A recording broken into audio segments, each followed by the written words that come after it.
समस्त लोक सुखिनो भवन्तु। समस्त लोका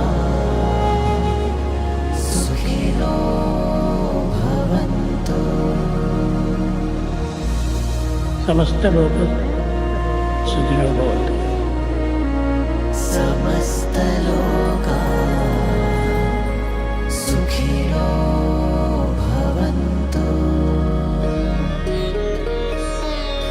समस्त लोक सुखिनो भवन्तु।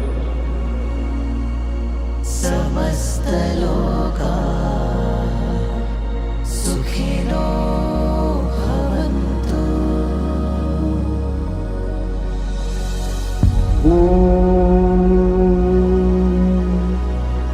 शांति शांति शांति।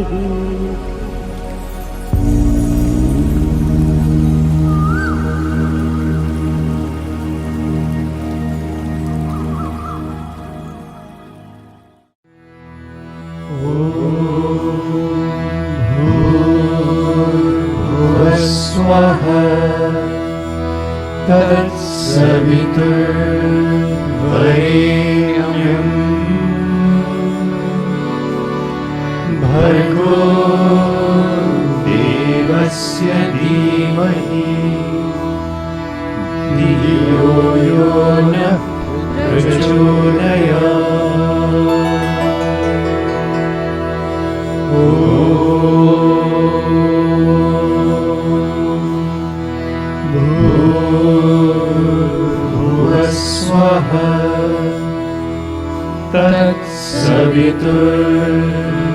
तत्सवितुर्वरेण्यं भर्गो देवस्य धीमहि धियो यो नः प्रचोदयात्।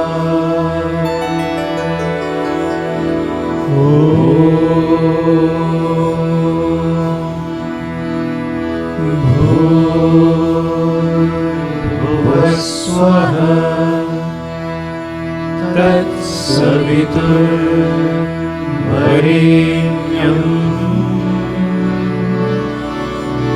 भर्गो देवस्य धीमहि धियो यो नः प्रचोदयात्।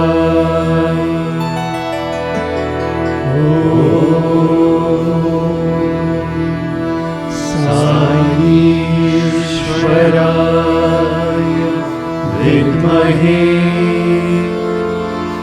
सत्यदेवाय धीमहि तन्नः सर्वः प्रचोदयात्।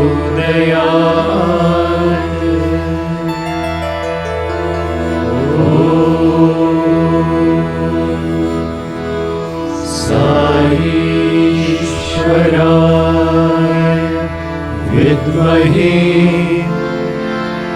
सत्यदेवाय धीमहि तन्नः सर्वः प्रचोदयात्।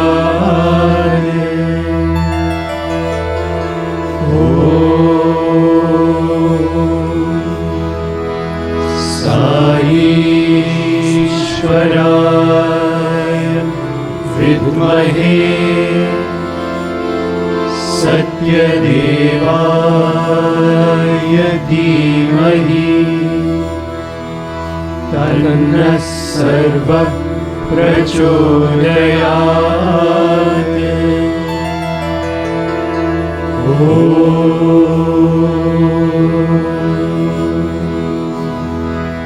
शान्ति शान्ति शान्तिः।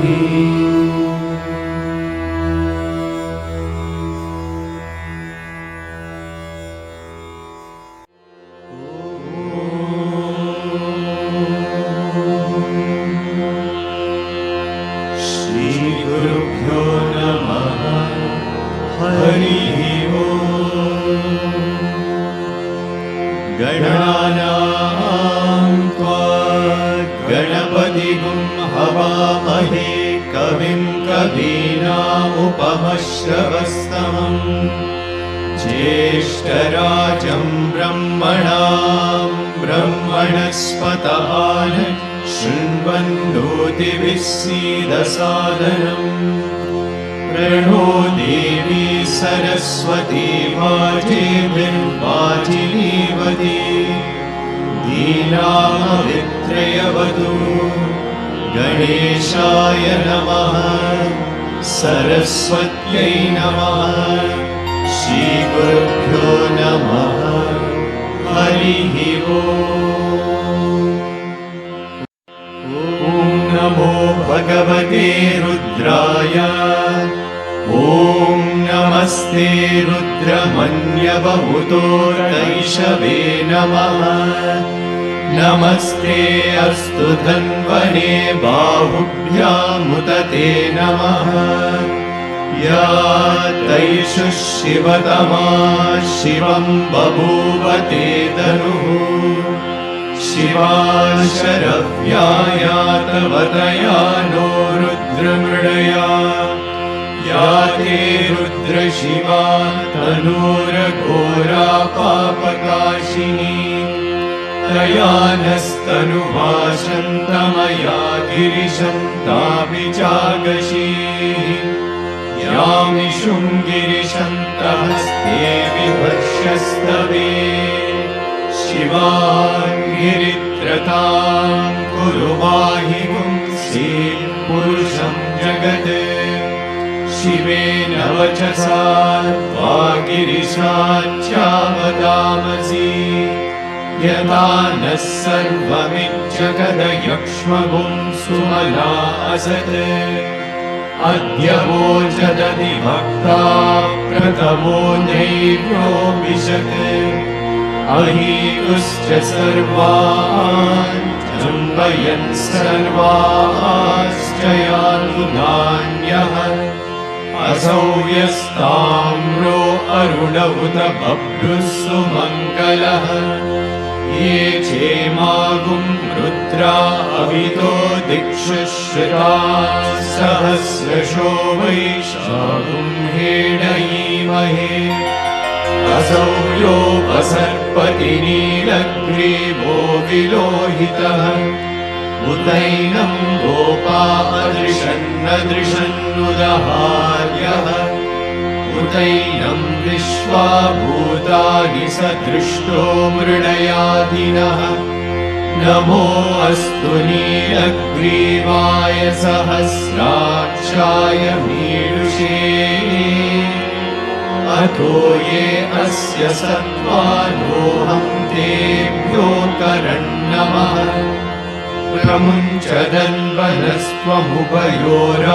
प्रमुञ्चदन्वनस्त्वमुभयोराग्नियोज्या याश्च ते हस्तैषवः पराता भगवो वपा अवतत्यदनुस्त्वगुं सहस्रांशशतेषु ते निशीर्य शल्यानां शिवो नः सुमना भवा विज्यं दनुःखपर्दिनो विशल्यो मानवागुम्भुता अनेशन्नस्येषव आमुरस्य निशङ्गतिः या ते हेतिर्मीदुष्टमहस्ते बभूवते गनुः तयास्मान् विश्वतस्त्वमयक्ष्मया परिभुजा नमस्ते अस्त्वायुधायानादकाय कृष्णवे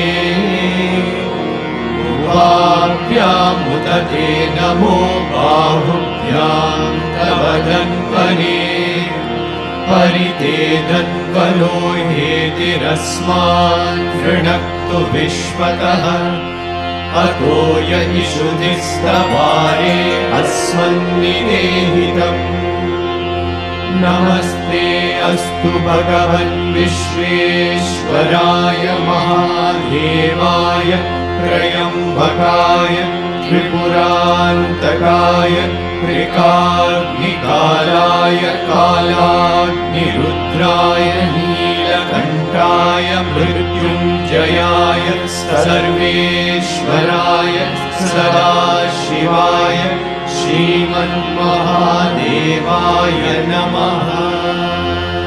ॐ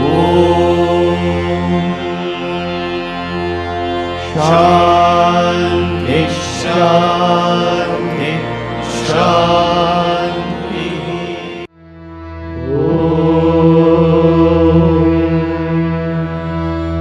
त्र्यम्बकं यजामहे सुगन्धिं पुष्टिवर्धनम् उर्वारुकमिव बन्धनान् मृत्योर्मुक्षीयमामृतात्।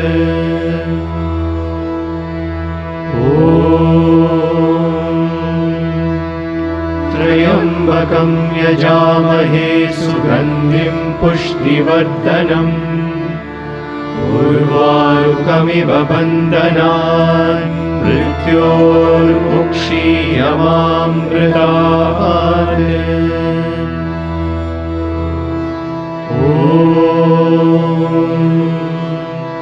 त्र्यम्बकं यजामहे सुगन्धिं पुष्टिवर्धनम् उर्वारुकमिव बन्धनान् मृत्योर्मुक्षीयमामृतात्।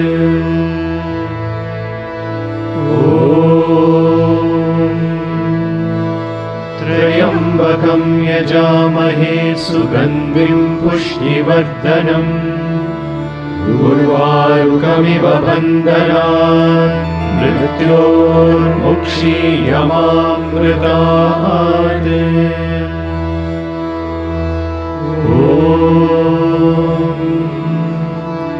त्र्यम्बकं यजामहे सुगन्धिं पुष्टिवर्धनम् उर्वारुकमिव बन्धनान् मृत्योर्मुक्षीयमामृतात्।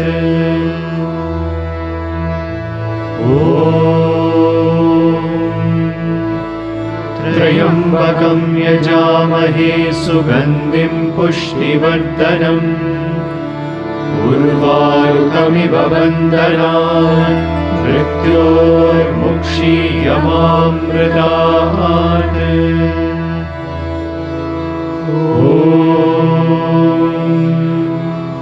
त्र्यम्बकं यजामहे सुगन्धिं पुष्टिवर्धनम् उर्वारुकमिव बन्धनान् मृत्योर्मुक्षीयमामृतात्।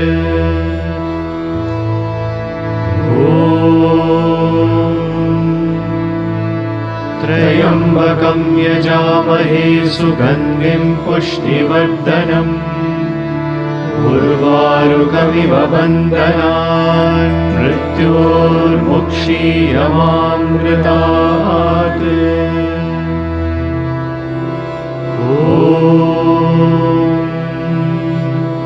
त्र्यम्बकं यजामहे सुगन्धिं पुष्टिवर्धनम् उर्वारुकमिव बन्धनान् मृत्योर्मुक्षीयमामृतात्।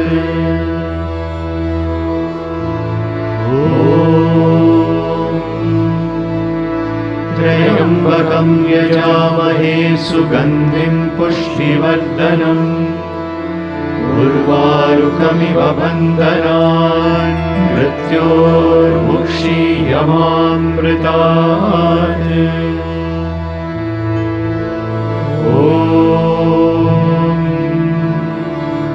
त्र्यम्बकं यजामहे सुगन्धिं पुष्टिवर्धनम् उर्वारुकमिव बन्धनान् मृत्योर्मुक्षीयमामृतात्।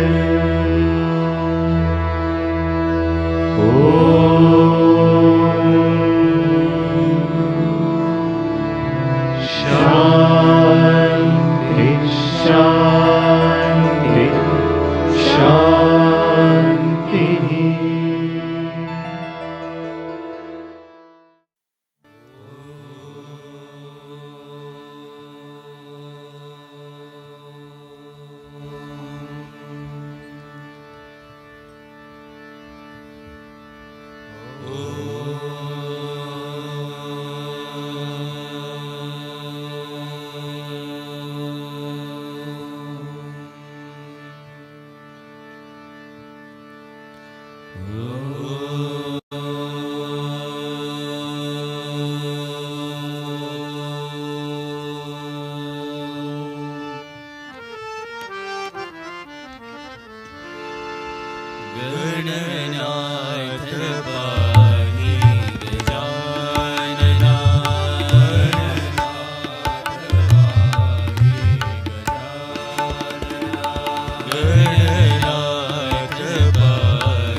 कैलासपते शिवनंदना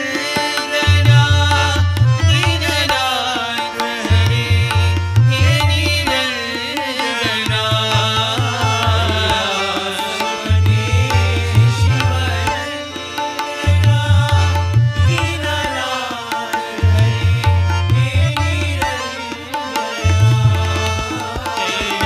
कैलासपते शिवनंदना दीननाथ हरे हे निरंजना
कैलासपते शिवनंदना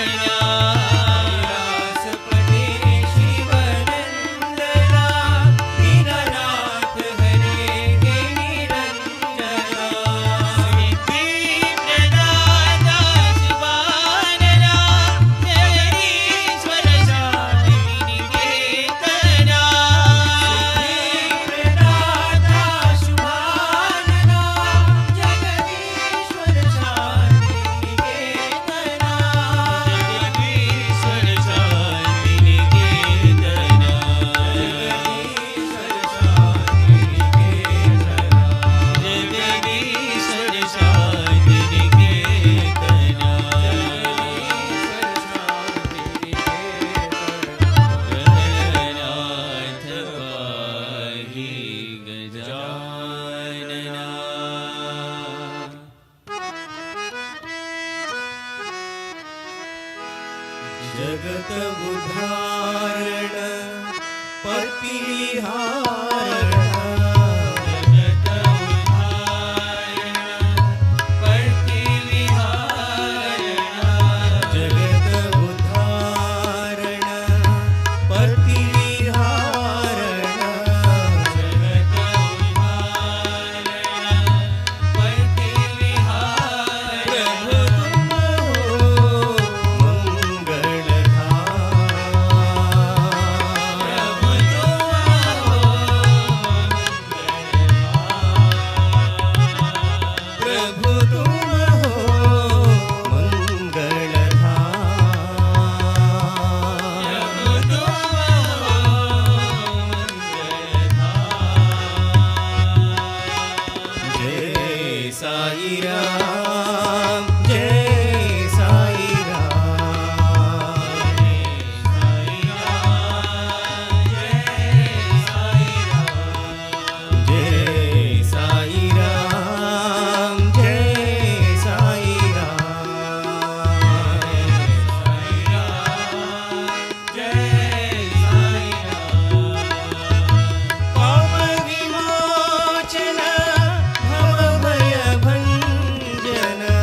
जगत उद्धारण पतिनिवारण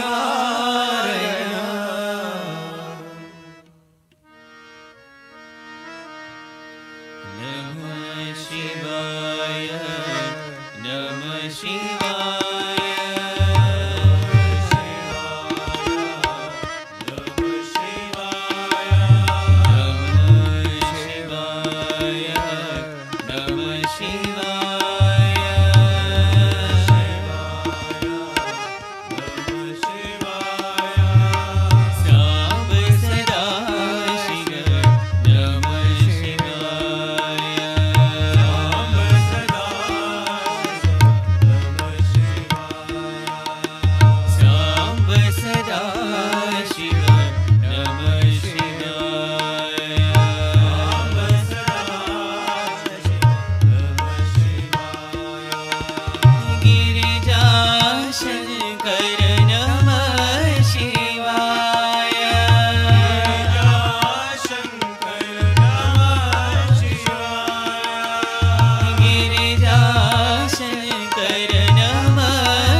नाथ हरे गिरधारी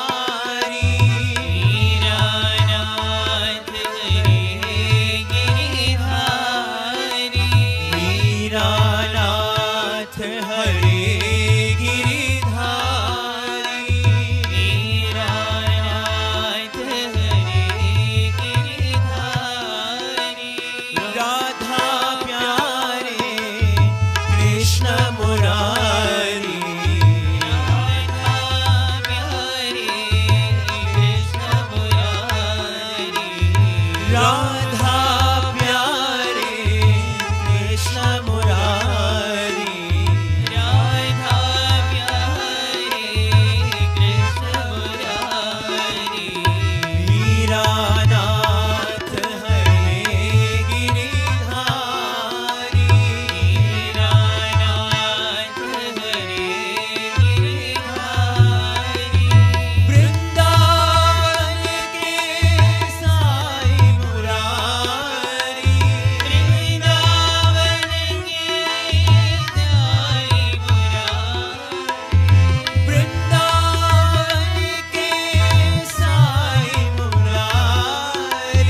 सौराष्ट्र साई राम गौतम साई राम सौराष्ट्र साई राम गौतम साई राम जय बोलो साई राम जय जय साई राम जय बोलो साई राम जय जय साई राम जय बोलो साई राम जय जय साई राम जय बोलो साई राम जय जय साई राम जय बोलो साई राम राम जय सत्य साई राम जय बोलो साई राम जय सत्य साई राम जय सत्य साई राम जय सत्य साई राम जय बोलो जय सत्य साई राम जय सत्य साई राम सद्गुरु साई राम जय बोलो सद्गुरु साई राम सद्गुरु साई राम जय बोलो सद्गुरु साई राम माता पिता प्रभु राम साई बंधु सखा भगवान माता पिता प्रभु राम साई बंधु सखा भगवान सद्गुरु साई राम जय बोलो सद्गुरु साई राम सद्गुरु साई राम जय बोलो सद्गुरु साई राम अल्लाह साई राम नानक येशु साई राम अल्लाह साई राम नानक येशु साई राम सौराष्ट्र साई राम गौतम साई राम सौराष्ट्र साई राम गौतम साई राम जय बोलो साई राम जय जय साई राम जय बोलो साई राम जय जय साई राम जय बोलो साई राम जय सत्य साई राम जय बोलो साई राम जय सत्य साई राम जय सत्य साई राम जय सत्य साई राम जय बोलो जय सत्य साई राम जय सत्य साई राम सद्गुरु साई राम जय बोलो सद्गुरु साई राम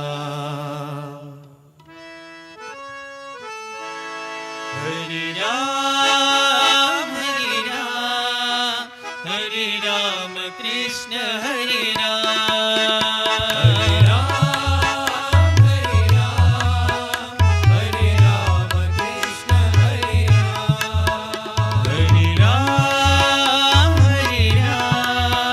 हरे राम कृष्ण हरे राम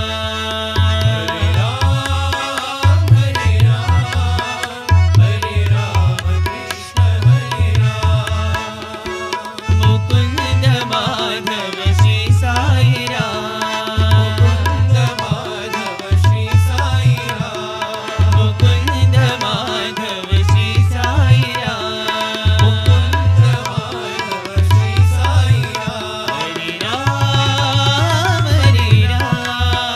हरे राम कृष्ण हरे राम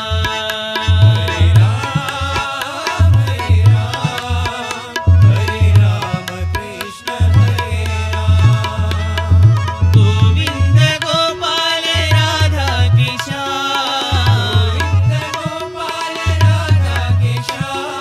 गोविंद गोपाल राधा किशन गिरिधर गोपाल मीरा किशन गिरिधर गोपाल मीरा किशन बोलो राम बोलो श्याम बोलो साई घनश्याम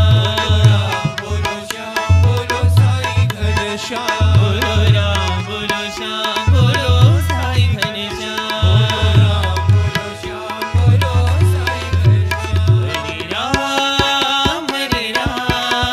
हरे राम कृष्ण हरे राम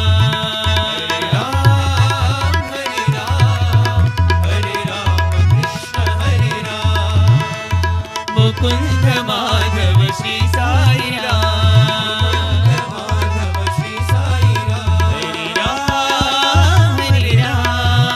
हरे राम कृष्ण हरे राम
श्यामल कोमल कृष्ण मुरारी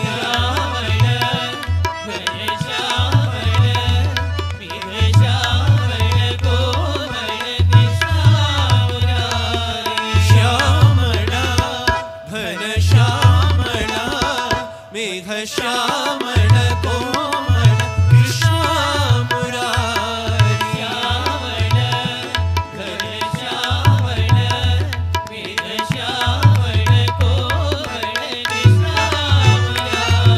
श्रीधर यदुवर कृष्ण मुरारी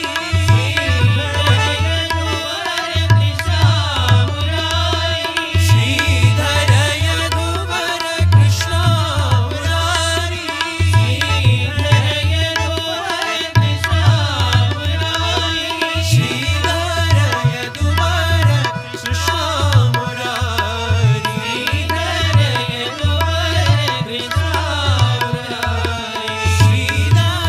यदुवर कृष्ण मुरारी श्रीधर यदुवर कृष्ण मुरारी श्रीधर नंद यदुवर भव भय हर गिरिधर कृष्ण मुरारी श्रीधर नंद यदुवर भव भय हर गिरिधर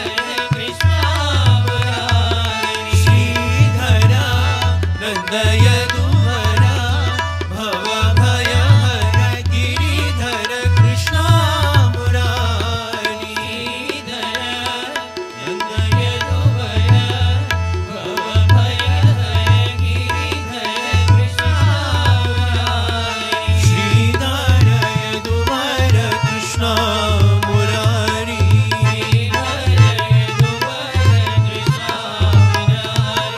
श्रीधर यदुवर कृष्ण मुरारी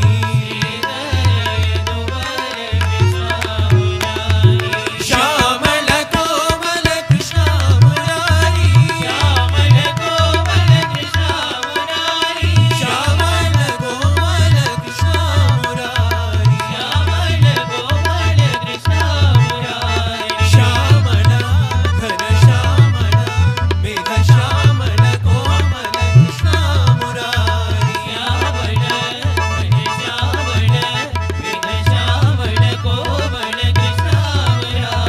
श्रीधर यदुवर कृष्ण मुरारी श्रीधर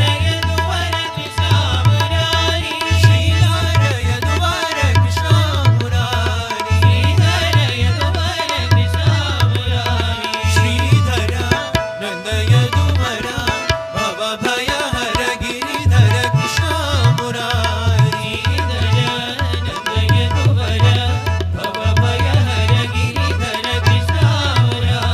श्रीधर यदुवर कृष्ण मुरारी श्रीधर यदुवर कृष्ण मुरारी श्रीधर यदुवर कृष्ण मुरारी श्यामल कोमल कृष्ण मुरारी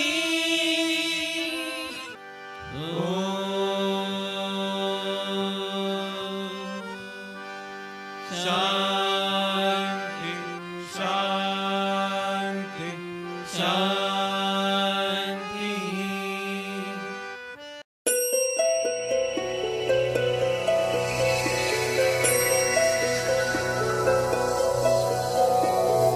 नारायणं नमस्कृत्य नरं चैव नरोत्तमं देवीं सरस्वतीं व्यासं ततो जायं उदीरयेत् नारायणं नमस्कृत्य नरं चैव नरोत्तमं देवीं सरस्वतीं व्यासं ततो जायं उदीरयेत् नारायणं नमस्कृत्य नरं चैव नरोत्तमं देवीं सरस्वतीं व्यासं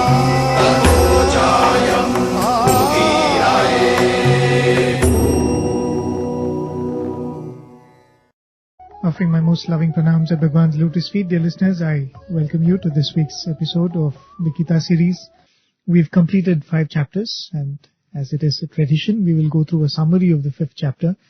And nothing can make the Gita more practical than a situation like what we are having in right now, right?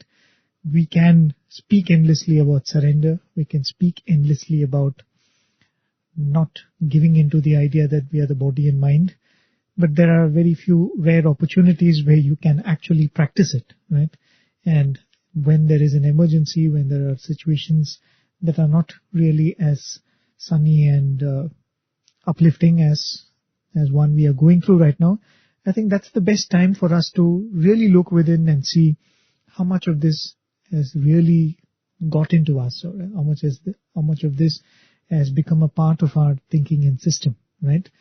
And I think with that idea in our mind, let's go to the summary of the 5th chapter. The 5th chapter is referred to as Sannyasi Yoga, as we have seen. I think as I was going through, there are many other names also which are given for this chapter. Some say it is Karma Sannyasi Yoga, some say this is the chapter which is on Jnana Yoga, but I think most people agree that the chapter's name is Sannyasa Yoga, so we'll go with that. And as the name suggests, Krishna is speaking about sannyasa or renunciation. And we know this much, that Krishna does not speak of anything superficially, and so when you say that Krishna is speaking about sannyasa, he is speaking about what is true sannyasa, or what it is to be a true sannyasi. Like the few earlier chapters, the 5th chapter also begins with a doubt that Arjuna raises. And what makes this very interesting is he asks a doubt just after Krishna has said that you must destroy all your doubts, right? But this is not to say that Arjuna was doing something contrary to what Krishna was advising, or he was doing something wrong. In fact, he was being a very good student. He was raising a very genuine doubt in the form of a pariprashna, and who better to have them clarified than from Krishna himself. And in fact, Krishna says in the previous chapter that all doubts must be destroyed with the sword of wisdom, and Krishna is wisdom himself. So it is not inappropriate that Arjuna is raising a doubt just after Krishna has said that. But the question itself also reveals Arjuna's hidden impulse, which kind of keeps resurfacing every now and then. The impulse to just run away and take sannyasa. In the 5th chapter, it also arises because of a few statements that Krishna had made in the previous chapter. Krishna, in his discourse in the previous chapter, kind of enormously praised jnana and went on to say that eventually all karma has to be given up in the pursuit of this jnana, or when this jnana is attained. Of course, the point is that Krishna had clearly said that through jnana, all karma has to be given up. That is, when one attains jnana, you will automatically give up the idea of doership, and hence there will be no karma whatsoever. But it does give the idea that karma sannyasa, or renunciation of karma, is kind of inevitable on the path. So that has had Arjuna be a bit confused. The chapter so begins with Arjuna expressing this confusion of his. He says, you praise the renunciation of all actions, and then you also speak very highly of karma. Tanme bruhi sunishchitam. He says, tell me conclusively which one is better. Don't confuse me, right? That's what Arjuna says. And as I said, clearly the doubt comes from Arjuna's innate desire to become a sannyasi, right? Because Arjuna has had this bias towards this decision, and because he has it, he wants Krishna to explain clearly in a manner why he must not take that path, as it is a course that gives jnana importance, right? When somebody takes to sannyasa, it is like somebody saying that I acknowledge that spirituality is very important in my life. And when Krishna is saying that jnana is so important, to Arjuna's mind, taking to a path of sannyasa and pursuing that jnana one-pointedly seems to be the right thing to do. So you are telling me not to do, you need to convince me more convincingly. You need to put this doubt to rest in a more convincing manner. That's what Arjuna seems to be saying in the beginning of this chapter. So in the next few shlokas, Krishna clarifies this doubt that Arjuna has had. But before that, we had discussed the nature of Arjuna's confusion and why it appears that Arjuna had not understood what Krishna was actually saying. There are two types of sannyasas, Vividisha sannyasa and Vidvat sannyasa. We had discussed this during the course of the beginning of the 5th chapter itself. Vividisha sannyasa is the renunciation of the seeker as a means to attain knowledge, as we just saw. This is the spiritual path I want, this is the goal that I want to reach, so let me dedicate all my time and energy only to that. So a seeker takes to the path of sannyasa, and that is referred to as Vividisha sannyasa. Vidvat sannyasa, on the other hand, is the renunciation of the self-knower or of the jnani. Vividisha sannyasa is the sannyasa of the sadhaka. Vidvat sannyasa is the sannyasa of a jnani.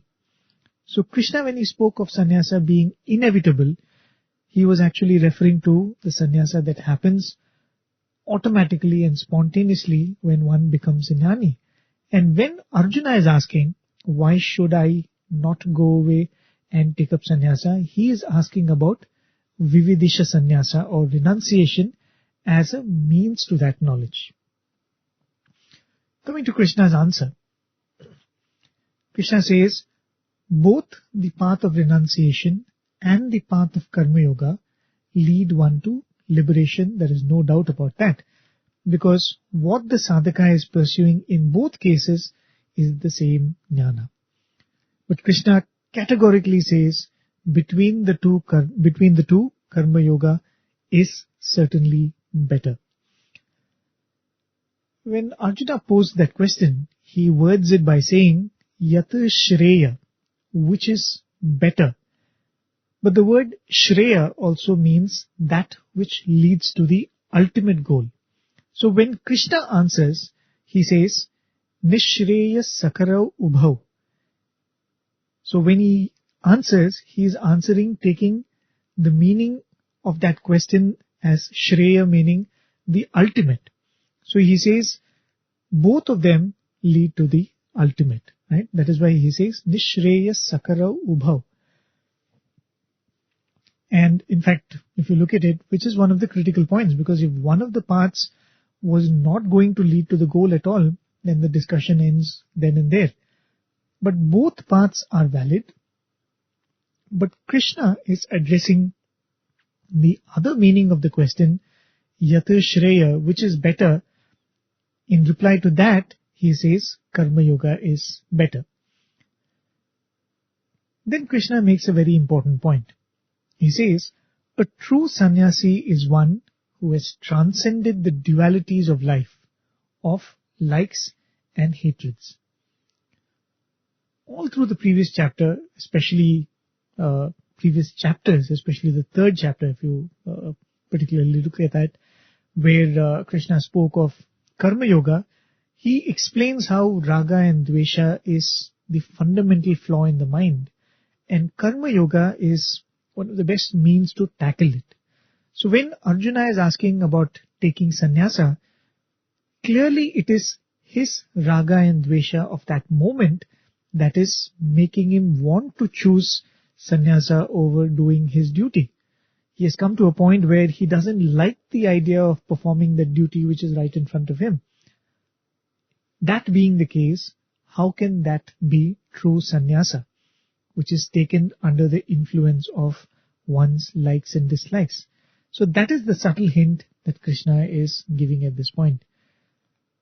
If you were to generalize this, sannyasa as a path is certainly not wrong, because Krishna himself has said that both are equally valid. But taking to that path, driven by the troubles in the world, or losses in business, or say fight with one's wife or husband, or because children are not obeying them, such a decision taken under such compulsion may probably not be the right idea. Instead, to do karma as yoga may be more effective, because that is, as I just mentioned, one of the better ways to deal with raga and dvesha in the mind. So when Krishna says they are equally good, but one is better than the other, it may sound paradoxical. But the point is, both are valid, but probably for Arjuna, karma yoga may be better. And in general, for most of us who probably do not have that deep calling from within, some of us might have that, but most of us don't, and who only have, you could say, flashes of vairagya born out of virakti or disenchantment, then karma yoga seems to be a much better path to take. I think that is the point Krishna makes very, very clearly as soon as he begins that answer. In the next few verses, that is 4, 5, 6 and 7, Krishna relates how they are the same and how yet karma yoga is a better choice. He goes on to say, the ignorant will only proclaim the two paths to be different. Whoever takes to any of the two paths sincerely will certainly obtain the rewards meant for both paths, which means one may become a karma yogi, but if one is sincere on that path, he also attains what a sannyasi attains, or one may be a sannyasi, but if one is sincere on that path, one again attains the rewards of that path as well as the path of karma yoga. Right? That's what he says. Whoever takes to any of the two paths sincerely will obtain the rewards meant for both paths. This is a reiteration of what Krishna had said even in the 3rd chapter, right? That these are two paths and being steadfast in either will take you to the goal, right? In the next one, Krishna repeats this by saying, what a sannyasi reaches, the same even a karma yogi reaches. And only he truly sees who sees the two paths as not being different. Right? That's what Krishna says in the 5th verse. So this is a clear statement from Krishna that even sannyasa is not to be looked down upon. Some of the commentators tend to do that as a mistake, right? As a overcorrection, saying that here Krishna is praising only karma yoga. They say sannyasa is a strictly forbidden path. Clearly that is not the case, because Krishna is saying both are equally holy, right? So sannyasa is not to be looked down upon. It is as much a sacred pathway. Just because Krishna is discouraging Arjuna from that path, Krishna is making it very clear that it is not wrong in any way, but just karma yoga is easier given the mental makeup of Arjuna and as an extension for the mental makeup of most of us in that sense. Yat sankhyahi prapyate, that which is reached by the Sankhyas, tat yogaihi api gamyate, that even the karma yogis reach in time. The usage of the words prapyate and gamyate is very interesting, as we had seen. Prapyate means achieved, gamyate means reached. So it may appear that a Sankhya or a sannyasi has one-pointedly been pursuing jnana, while the karma yogi is doing duty without probably as much thinking about jnana all the time. But even then, the same state is attained in the course of the journey when it comes to a karma yogi. So a Sankhya pursues and achieves it. The karma yogi, in course of what they are doing, eventually stumble upon it, so to say. They eventually achieve it, gamyate. Krishna explains that by saying that the sage who is a master of karma yoga, for him the goal is not very far away. But Krishna impresses the importance of karma yoga by saying that even for the attitude of sannyasa, even for the attitude of renunciation, the groundwork of karma yoga becomes very essential. People who tend to propagate sannyasa say, so karma yoga leads to sannyasa according to the Gita, and hence sannyasa is advanced and karma yoga is something like a lower class or a lower standard. On the other hand, those who want to propagate karma yoga say that, look, this is fundamental and sannyasa is nothing without this, so karma yoga is better. But the fact is, they are inseparable. I think that is the point Krishna is trying to put forth here. A wise one sees them as inseparable. But another way of probably looking at it is, we are Jivatmas which have been traveling from many lifetimes in different bodies.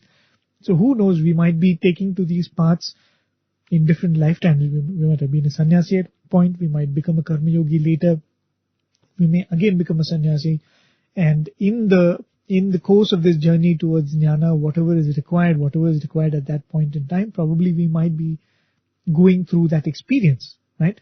So the idea is that one sees them as inseparable.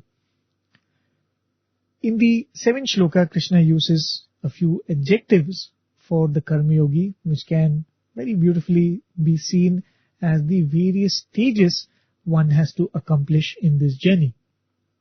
He first says, a yoga yukta, one dedicated to the path of yoga, becomes a vishuddhatma. First of all, you will become a pure person. So, first and foremost, I must become a good person who doesn't want to harm others, who doesn't wish for bad things to happen to others, who tries to stick to the path of morality even if others don't.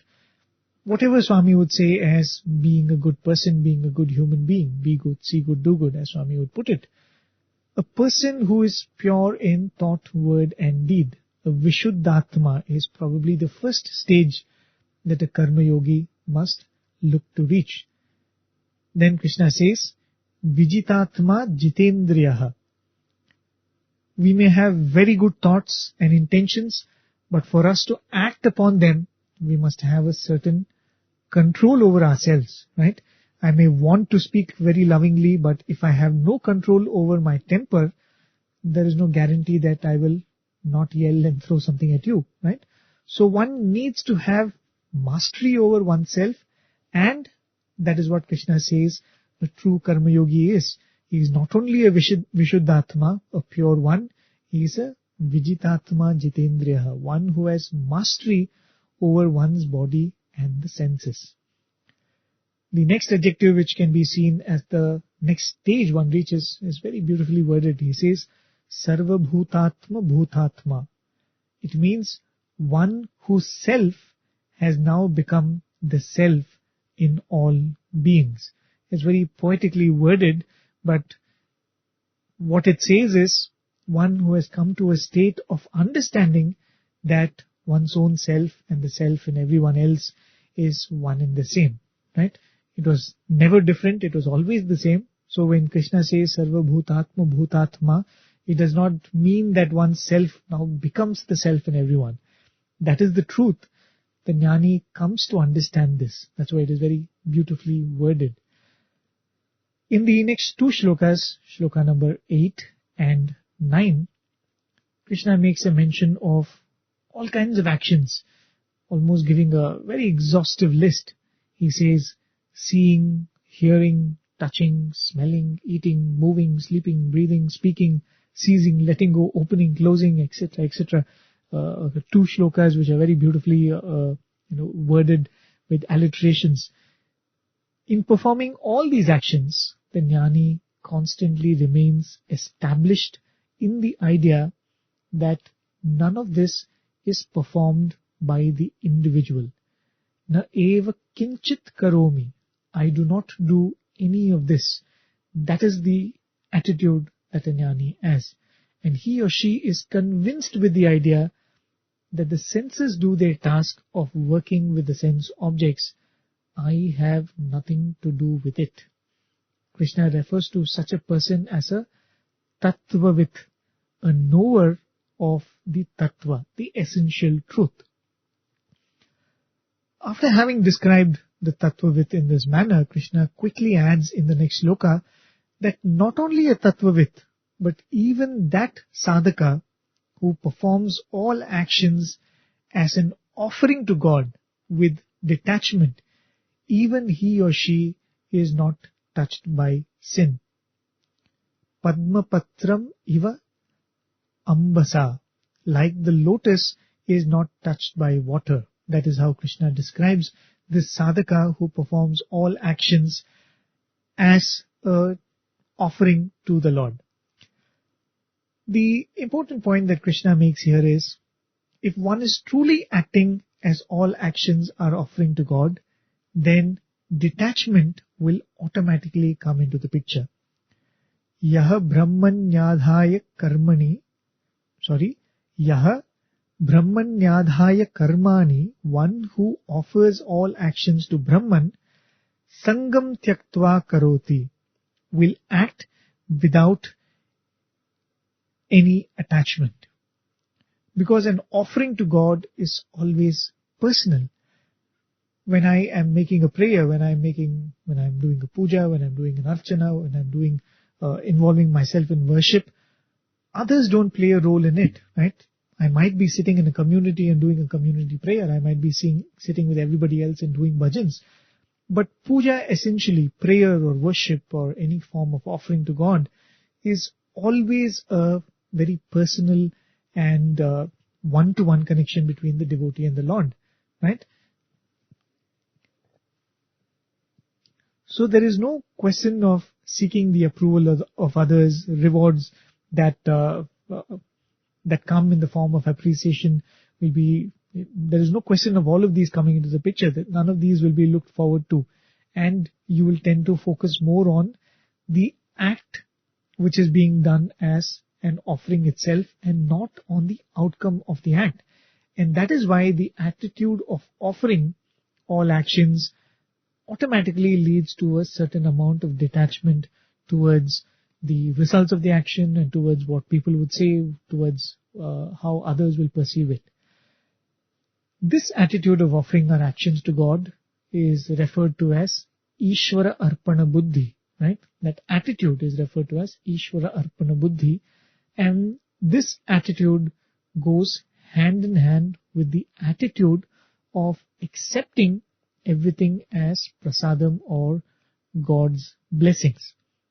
And this is called Prasada Buddhi.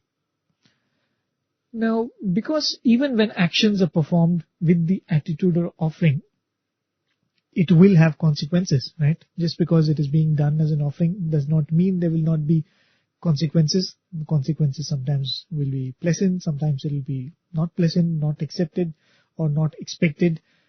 The Karma Yogi accepts both as prasadam, and that is the secret behind his or her equanimity and non-attachment to the fruits, right?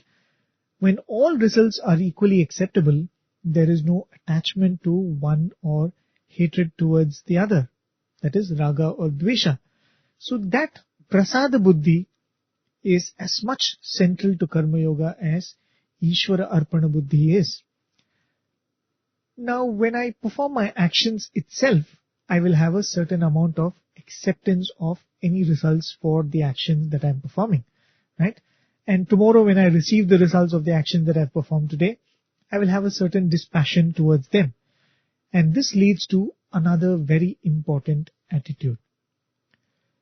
If tomorrow is the results of my actions of today, then what I am today, my present circumstances, they must be a result of my actions of yesterday, isn't it? And since I have this prasada buddhi, I accept even my present condition, even my present the place I am, the people I am living with, the family I am born in, all of this as prasada of God, and I will accept it as God's will. So when I am playing my role as a son or a daughter or a mother, father, brother or a sister, I will consider myself as being assigned a role by God, and I will carry it out with that attitude. So these three attitudes, the Ishvara Arpana Buddhi, the Prasada Buddhi, and acceptance of the role that we are playing as an instrument of the God, are in that way interconnected, so to say. So just like how the various organs in the body literally carry out their respective assigned duties, right? There is a kidney, there is a stomach, there are intestines. All of these perform their assigned duties. The eye doesn't ask, why am I not given the food? And why is it that the mouth is only fed all the time? The mouth doesn't ask, why should I alone do all the chewing when all the organs benefit from it? Right? Each one performs the assigned task. And that is precisely the idea Krishna conveys about how a karma yogi will go about his or her duty. So the yogi performs the actions, but performs them with these organs. Kayena, by the body, manasa, with the mind, buddhya, by the intellect, indriyaihi api, and the senses too, without an ego sense, without the feeling of doership, just like how I said, the eye performs its task, the mouth performs its task, each organ in the body performs their task. My mind, intellect, my body and senses perform their given tasks, and there is no ego sense attached to any of them. I do not say, I am doing this. For a jnani, it is very simple to act in this manner, without any attachment and incentive. But when it comes to a karma yogi, when it comes to a sadhaka, one might still need a goal to work towards, right? And Krishna acknowledges that, and when he says, yoginaha karma kurvanti atma shuddhaye, he is acknowledging that very fact, that even a karma yogi needs something to work towards. So the yogi performs actions for the purpose of self-purification. Where here the word Atma, of course, is not used in the sense of the higher self, because the higher self, the Atman, does not need any purification. Here it means Atma Shuddhaya, means for the purification of oneself, purification of the body-mind complex. In the 12th verse, Krishna does something that we have often seen him do. He shows both sides of the coin. He says that the karma yogi, through these steps, who acts without detachment, eventually reaches the supreme peace that is reserved for the one with Atmanishta, whereas the worldly person only gets further bound in one's own actions. This is also a hint as to what are the milestones that we must look forward to when we take to the path of Karma Yoga. A spiritual person will see if one is becoming more peaceful in nature, right? This is a very practical and important point that Krishna is saying here, and there are going to be a few more milestones that we can look forward to in the path, which Krishna mentions later in the chapter. But the one which he is mentioning here is, we will be moving towards that state of higher peace, right? In the 13th verse, Krishna sort of addresses the core confusion in Arjuna when he says, Sarva karmani manasa sanyasya aste sukham vashi. Meaning, the self-controlled, vashi means the self-controlled, renounces all actions mentally and not necessarily literally, right? And having done that, he resides in the body like a king who resides in a city of 9 entrances. Navadvare pure dehi. He considers himself as a dehi, merely an indweller, not the deha itself. And Navadvare pure dehi. He considers himself as the dehi who lives in this city of 9 entrances. But the most important description of the jnani in that shloka is Naiva kurvanna karyanna. Not acting, not even causing to act. That is what he says. When it is said that the self does not act or make another act, the reference is to the karma which is driven by a desire, a need or a feeling or incompleteness. All normal karmas are driven by such incompleteness, right? A necessity to attain something or achieve something. But in the case of a jnani, the jnani is in a state where he or she has completely removed themselves from the scheme of such things. Nothing is done, but everything is accomplished. So one is like a king in a city. He does not act. He does not even have to command people to act. His mere presence is making everybody do what has to be done. Right, so that is the picture that Krishna gives of a jnani. He does not na eva kurvanna na karyana. He does not act, nor does he make others act.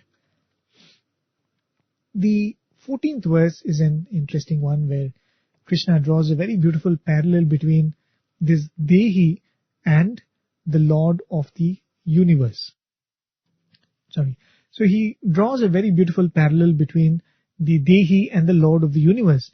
he doesn't say, I am comparing the two, but the way it is worded, the distinction between the Dehi, the master in the body, and the Lord, the master of the universe, is kind of kind of blurred to give that idea of comparison.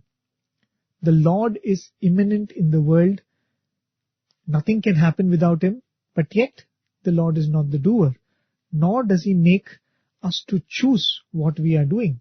Also, he does not ensure an action gets an appropriate reaction. Right? This is something I think we had spoken even about in the second chapter, and it should be, this is supposed to be appearing again in the later chapters.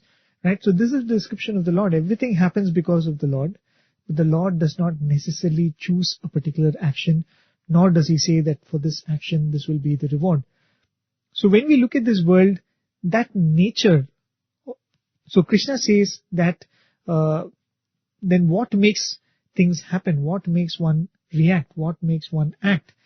When you say that the Lord is immanent in the world, in the same manner the Dehi is immanent in the Deha, and he also does not act or make a choice, does not make any reaction come to a particular act. So Krishna says that the nature or Prakriti is the one which makes all these actions happen. So when we look at this world, that nature or Prakriti is Maya or delusory. Similarly, in each one of us there is a Dehi whose nature is wisdom, and the body-mind complex whose nature is Maya. So what makes us the doer is this association with the body-mind complex. This idea that I am this body-mind, or rather I am so-and-so, I am Prem, I am so-and-so's son, I am working in such and such a place. So this association with the body-mind complex, this ahankara, is what makes us deluded. That is why in the next shloka Krishna says, the jnana, when it is covered by ajnana, one becomes the doer of actions. That ajnana is this ahankara or association with our personality. So this ahankara is itself a product of this delusion, and this false identification has to be given up. That is what is the spiritual journey all about. But merely having this data that I am not this body, I am not this mind, is not going to help us. There is a mechanism by which this has to be given up. I need to gradually get rid of this delusion, and for that one starts with the idea that I am this body and goes through the process that we spoke of. Vishuddhatma, self-purification, Vijitatma, Vijitatma, Jitendriyaha, mastery over the body, mind and senses, and Sarvabhutatma, Bhutatma, eventually where one sees that the sense, the self is one and the same in all beings. This portion of 2 or 3 shlokas is believed to be essentially the concept of the Sankhya school of philosophy, one of the 6 schools of Vedanta. According to the Sankhya philosophy, there are 2 realities. There is Purusha and there is Prakriti or nature. There is no concept of one merging into the other or evolving into the other like in the other schools of Vedanta. So according to this philosophy, the Purusha is pure, and from the Purusha, Prakriti has emerged, and Prakriti is the nature or creation of the world that we see, which is also referred to as Maya or the delusion aspect of God. So when this Purusha and Prakriti interact, Buddhi, the intellect, and Ahankara, the ego, are born. And this further leads to the multitude of feelings and emotions such as greed, compassion, jealousy, and all of these to be born. Right? This is the basis of the Sankhya philosophy. And when the balance of this combination is tilted towards the original state, using the Buddhi as the tool, slowly the ego starts dissolving and the Purusha state is attained, where one associates oneself more with the Purusha than with the Prakriti. Something very similar to that is being described in these verses of the 5th chapter. That is why many of the commentators say that this portion of the Gita is presenting the Sankhya philosophy. And again, to clear, Sankhya philosophy is different from Sankhya Yoga that Krishna is speaking about here. Sankhya Yoga is almost suggesting like a path of sannyasa. Sankhya philosophy is completely different, as I just explained to you. In the 16th shloka of this chapter, Krishna says, in the case of those whose ajnana has been destroyed by jnana, then for them that knowledge illumines itself like the sun. In the previous verse, Krishna had said that the ajnana covers jnana and hence one thinks that one is the doer. But here Krishna says, in the case of those whose ajnana has been destroyed by jnana, then for them that knowledge illumines itself like the sun. The sun reveals itself through its illumination. The comparison here is very important, right? Just a while ago, Krishna said that the self whose nature is jnana does not do anything, right? It is almost like it is a very passive witness. It remains covered by ajnana and it does not do anything about it, right? But here, Krishna speaks of jnana proactively destroying ajnana, or one person using jnana to destroy ajnana. The difference is, here Krishna is speaking about the knowledge in the mind and not the nature of the self. In other words, there is Purusha and Prakriti. The nature of Purusha is jnana. Nature of Prakriti is ajnana. Under the influence of Prakriti, there is ajnana in the mind. There is a delusion in the mind that I am this body mind. But there is also buddhi, which can be spoken of as a representative of the Atma in the mind, right? That's what Swami has told in many of his discourses. So using the buddhi, if the ajnana in the mind is removed with self-knowledge, then like the clouds parting makes the sun reveal itself, the self is revealed. So Krishna refers to that supreme self as Tat Param in the shloka, and he says that Tat Param will be revealed. So that is the difference here. In the previous shloka, Krishna speaks about the nature of the self, which is jnana, is covered by the nature of Prakriti, which is ajnana. But in this shloka, he is speaking about what happens in the mind itself. There is ajnana and jnana in the mind, and the sadhaka is actively using buddhi to destroy that ajnana with the help of jnana in the form of what is said in the scriptures, what is said by the Guru, right? Taking off from the previous shloka where Krishna says, uses the word Tat Param, right? That supreme, literally, that supreme. Tat Param literally means that supreme. So, taking from there, in the 17th shloka, Krishna does a beautiful wordplay with that word Tat. But it is not merely a wordplay. There is a very beautiful message in that wordplay. He says, Tat Buddhayaha, whose buddhi is turned to the Tat, or awakened to that Tat. What is the meaning of this phrase, awakened or turned towards that Tat? The buddhi or intellect is what we use to make decisions in our everyday life, right? To discriminate between good and bad, right and wrong. And that decision must be based on something. When I'm eating some food, when I say that this food is good, this food is bad, it is based on the idea that eating what will keep this body healthy, right? If I think I am the body, what is good and bad will be completely fixed only to this idea that I am this body, right? If I think I am in reality the higher self, then I am trying to reach there. The way I will discriminate in my day-to-day life will completely change.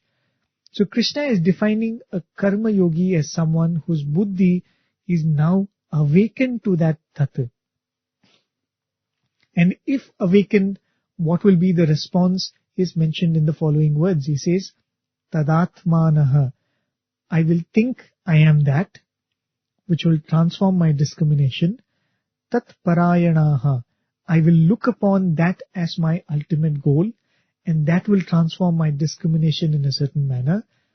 Tannishtaha, and eventually one becomes a person who is firmly established in that tattva. At which point the karma yogi now becomes a jnani and the sadhaka attains the goal. And a person who is a tat buddhayaha tadatmanaha tannishtaha tatparayanaha, then reaches that state from where there is no return. Gacchanti appunaravrittam. He reaches a state from where there is no return, which is once you attain it, you do not have to attain anything else, you do not come back, right? And how is that? Krishna says, Jnana nirdhuta kalmashaha, because all their flaws, kalmashaha, or impurities, have been completely destroyed by this jnana. In the 18th and 19th shloka, Krishna speaks of a very obvious trait of such a person.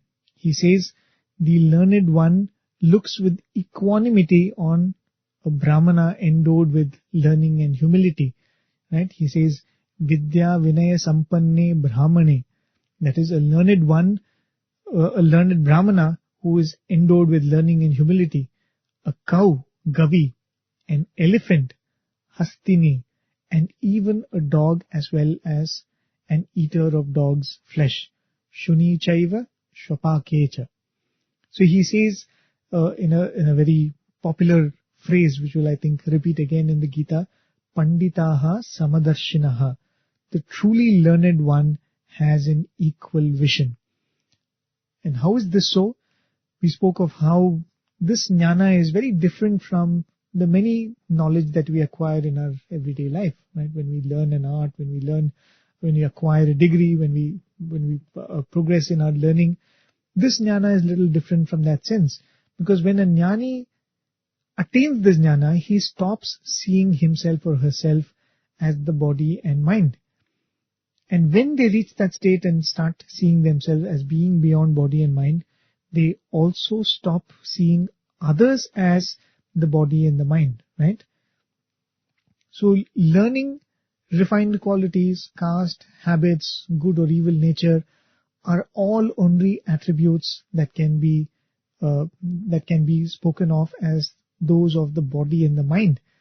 And because the learned ones sees beyond the body and the mind, not for a moment the Pandita not for a moment the learned one sees beyond, sees one as being higher or lower than the other. So Krishna states, the person who has this equal perception attains victory over birth and death in this world itself. But again, clearly Krishna states that it is a mental attitude. Yesham samye sthitam manaha. Those for whom there is equality in the mind. Right? It's again a very important assertion that Krishna is making here. Because sometimes equality in action is not possible or is not appropriate too. And one of the classic examples that Swami would often give is different people who come to you might all be embodiments of the same divinity, but they have to be treated appropriately.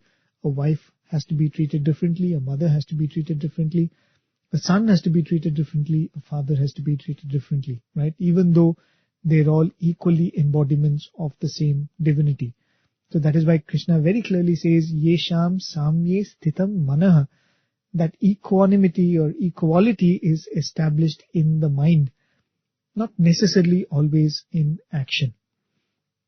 The 20th verse was another verse where it appears to be a description of a jnani, but truly it is a way in which Krishna is explaining the state to a sadhaka in a manner that it would be useful to a sadhaka. Krishna describes the jnani as someone who isn't delighted when he gets something that is priyam or likable, or gets dejected because something apriyam or dislikable has happened to that person. And what causes this trait? Because he should be a sthirabuddhihi, one who is of a steady intellect, asammudaha, undeluded, brahmavit, knower of Brahman, and brahmani sthitaha, established in that Brahman. Right? So the reason why this is very beautiful for a sadhaka is sthirabuddhihi. How often can you make your discrimination be steadily placed on this idea that you're not this body and the mind, right? And this is something that we can work on. Right now, our mind is not necessarily sthira buddhi in the sense that it is perfectly stable, but at least as many decisions as possible if we are able to make it from this point of view. And similarly, asammudaha, the more the mind, the buddhi is stable, the more it will not be deluded. Brahmavit, and eventually this knowledge of Brahman is going to predominate all the decisions that we make in life, the way we react to situations, the way we make choices in life, the way we lead our life, everything is going to be tempered by this Brahmavit or the knowledge of Brahman. And eventually, Brahmani stitaha, one gets established in that Brahman. That is why though Krishna is describing a jnani here, it is a very beautiful description of which is very useful to a sadhaka. And this shloka is, in fact, it is in a tone that one should be like this, right? And there's no reason for Krishna to mandate a jnani, because a jnani is already in this manner. Because a jnani, when you say he's beyond raga and dvesha, there's no question of something being priyam and something being apriyam, right? So there is no liking and disliking for a jnani.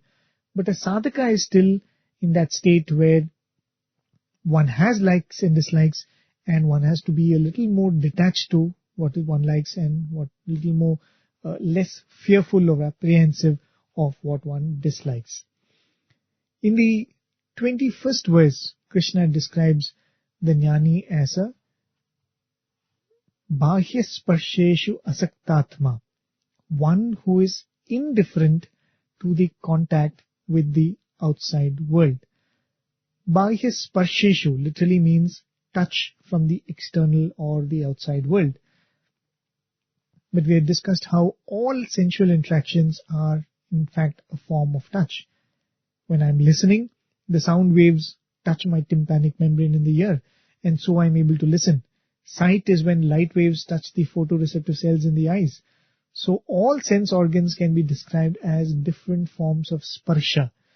And a jnani, Krishna says, is indifferent to this interaction of the senses with the sense objects outside.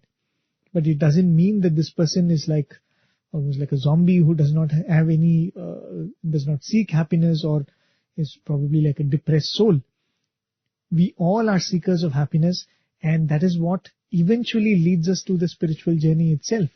The only difference is the jnani has found this joy within. Vindati atmani yat sukham. He derives from one's inner self that happiness that you and I are seeking outside, right? Vindati atmani yat sukham. He looks for that happiness, and he has found that happiness within. And Krishna concludes that shloka by saying, such a person finds the inexhaustible reservoir of happiness. Sukham akshayam ashnute. Sukham akshayam ashnute. So we can describe this entire spiritual journey itself as a quest for happiness, where we all are moving from happiness derived from these bahya sparshas, contact with the world outside, to this happiness that is within oneself. And eventually we discover Sukham Akshayam, this inexhaustible source of happiness that lies within. So a jnani can be described as someone who draws all his happiness only from this inexhaustible source within, and is least bothered about bahya sparsha. A karma yogi can be described as one who is slowly tending towards drawing more happiness from within than from outside. And this detachment from the external stimuli drops off as soon as one experiences this joy within. But till then, how does one develop detachment to them? That Krishna mentions in the next shloka. He says, understand that these sensual pleasures are merely sources of misery in reality. Dukkha yonaya evathe. Because they are adyantavantaha. Because they are limited. They have a beginning and they have an end. Because the pleasure begins and ends, because the pleasure is so dependent on the external object, it only makes us dependent on the external object. It makes us addicted to those objects. And addiction means to be dependent and to be bound to something, and that is definitely not a state of true happiness. So these pleasures make us restless and lose peace when we strive for it, makes us sad when they are taken away from us, and probably for a very brief period we enjoy those pleasures. That is why they are in reality not sources of sukha. They are not sukhayonaya. They are sources of dukkha, dukkhayonaya. And the truly wise is who know that these are never. The truly wise are those who know this and are not attracted to them. Na teshu ramate buddhaha. The Buddha, the learned one, the knowledgeable one, do not get attracted to these because they have understood them to be dukkha yonaya, source of misery and nothing more. In the next verse, that is the 23rd verse, Krishna makes this process more accessible to us, more easily practicable, so to say, because he speaks of something that can and must be done when we are still alive or still functioning within this world, something that is more real than speaking of some heavens that we will reach after our death. That's why he says, Prak Sharira Vimokshanat. Before one gives up this body, before one is released from this body. And what is it that he asks us to do? He says, to withstand the force that is born out of Kama Krodha. Kama Krodod Bhavam Vegam. He says one must be able to resist this force that is born out of Kama Krodha. We discussed what is this Kama Krodha and the force born of Kama Krodha that Krishna is referring to. These are especially those desires that disturb us within and literally push us or propel us to act. And Kama and Krodha themselves are words that have different connotations. Kama is used for lust, Krodha for anger, but I think the usage here is in a much broader sense. Kama is any desire and Krodha is any form of agitation that is caused when these desires are entertained. And Kama Krodod Bhavam Vegam is that compulsive force that makes us to act on these desires. So Krishna says, start by controlling this. And we saw how controlling does not mean suppressing them, but filtering it through the buddhi.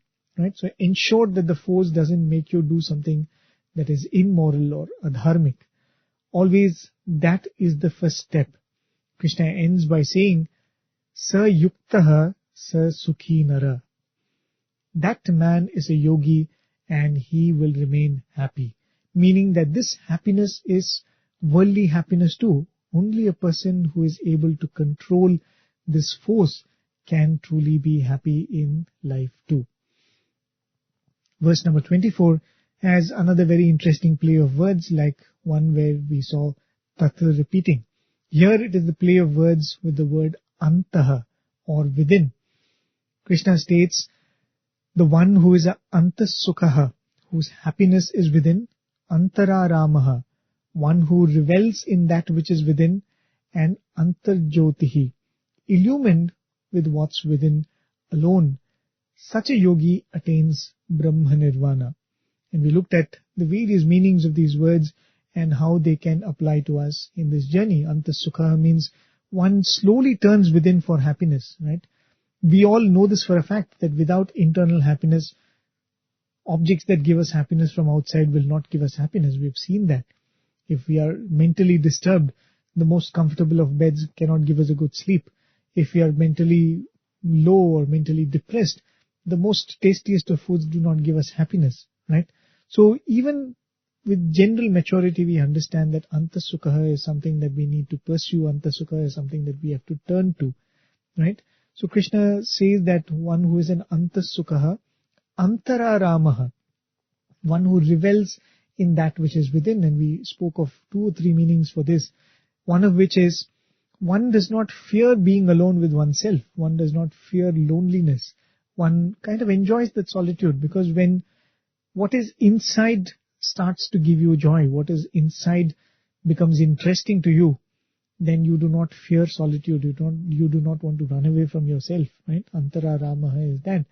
The other way of looking at that particular statement is, when you begin to realize that it's the same self that is extending around, and the different people whom we interact with are in fact the same self, we will look at all of them as almost like you stand in front of a mirror, right? Almost all of us get amused when we stand in front of a mirror. A life-size mirror is often spoken of as the best distraction you could have. In that sense, you will look at this entire world as a play of your own self, right? You'll be amused by that. Antara Ramaha means you go through life literally being amused with your own self, which is playing about in the different forms, in different people who you interact with in your life. And Antarjyotihi, you more and more depend on the inner illumination than the outer illumination, which means you depend on the words of the conscience, the direction that the conscience gives, than the words of those people around or the approval of those people around, right? And Krishna says when one eventually follows these, and as we have seen before, in the case of a jnani, these are all in the perfect sense. Antasukha means one who seeks happiness only from within. In the case of a karma yogi, this is literally a work in progress. One is getting there, right? So one who has these three qualities, he says, attains Brahma Nirvana. And in this shloka and the next one, Krishna uses this word Brahma Nirvanam to describe the state that the jnani reaches. And we had seen how the word Nirvana actually is to extinguish something or to blow out something. So Nirvana can be used in different contexts. It can be used to relieve one of pain, relieve oneself of problems, or help a person to get out of their problems. But here the reference is not to merely Nirvana, but Brahma Nirvana, which means that act of extinguishing that leaves one in a state of Brahman. And in the 25th verse, Krishna gives a few more interesting descriptions of a jnani. He says, he is a kshina kalmashaha. The flaws of kama and krodha, the foes born out of kama and krodha, raga and dvesha, have been completely destroyed.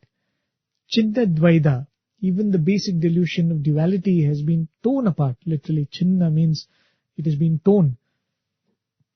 And then he says, yatatmanaha, someone who is in perfect control of oneself. And finally, sarvabhuta hite rataha, one who finds delight in the welfare of all. And Krishna describes the jnani in one statement as chinna dvaidha yatatmanaha sarvabhuta hite rataha. In one end of the statement, he says the duality is completely destroyed, but still he wishes for the welfare of all. And this is a very, very important statement that Krishna is making, that he or she has not become insensitive to the pain of others. It's a very important point, because as we progress in this path, we will develop maturity that will help us look beyond physical pain and physical loss. But not necessarily everyone is in that same state. So a truly wise person will acknowledge that, to be sympathetic towards all, and to be giving everybody their time and space to progress and grow to that state that oneself is in, is also a quality of a jnani. Sarvabhute hite rataha. Welfare for all beings in whatever state of mental progress they all are in. Right? So that was the 25th verse. I've not had time to go through the verses that we covered last week. Probably we'll end the summary here, and next week, before beginning the next chapter, that is the chapter number 6, I will complete the summary of the 4 shlokas. And I think that will also be appropriate for the reason because chapter 6 is going to take off from those 4 shlokas. Those 3 or 4 shlokas in the end are literally from where Krishna takes on the 6th chapter. So we will do the summary of those verses next week, even before we begin with the 6th chapter. So dear listeners, with that we'll conclude this week's episode, the summary of the 5th chapter. I hope it was not too much to take. Yes, a lot of content there, but I hope it was useful in some way as a way of refreshing what we had gone through. I most humbly offer this effort at Swami's Lotus feet. Do join me again for the next episode at 7:30 p.m. next week. Till I meet you all next week, take care. Jai Sai Ram. ॐ जय जगदीश हरे स्वामी सत्य साई हरे भक्त जना संरक्षक भक्त जना संरक्षक भक्ति महेश्वरा ॐ जय जगदीश हरे शशि भगना श्रीकरा सर्वा प्राणपते स्वामी सर्वा प्राणपते आश्रित कल्पलतिका आश्रित कल्पलतिका आपद्बान्धवा ॐ जय जगदीश हरे मातापिता गुरुदैवं पर्यन्तयो नीवे स्वामी पर्यन्तयो नीवे नाद ब्रह्म जगन्नाथ नाद ब्रह्म जगन्नाथ नागेन्द्राश्रयणा ॐ जय जगदीश हरे ओंकाररूप ओजस्वी साई महादेवा सत्य साई महादेवा मंगल आरती अंतको मंगल आरती अंतको मंगल गिरिधारी ॐ जय जगदीश हरे नारायण नारायण ॐ सत्य नारायण नारायण नारायण नारायण नारायण ॐ सत्य नारायण नारायण सत्य नारायण नारायण ॐ जय सद्गुरुदेवा नारायण नारायण ॐ सत्य नारायण नारायण नारायण नारायण नारायण सत्य नारायण नारायण सत्य नारायण नारायण ॐ जय सद्गुरुदेवा नारायण नारायण सत्य नारायण नारायण नारायण नारायण नारायण सत्य नारायण नारायण सत्य नारायण नारायण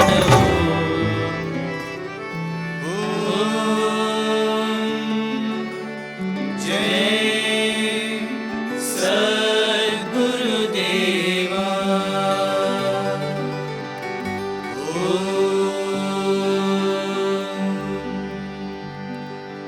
शांति शांति शांति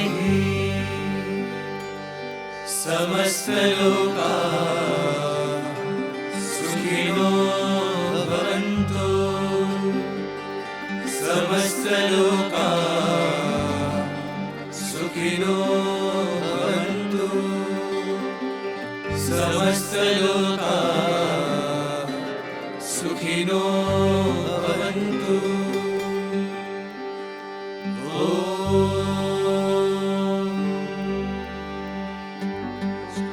शांति शांति शांति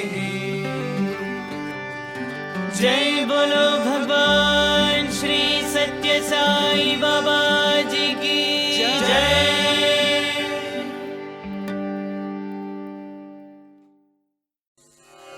ॐ साईश्वराय विद्महे सत्यदेवाय धीमहि तन्नः सर्वप्रचोदयात्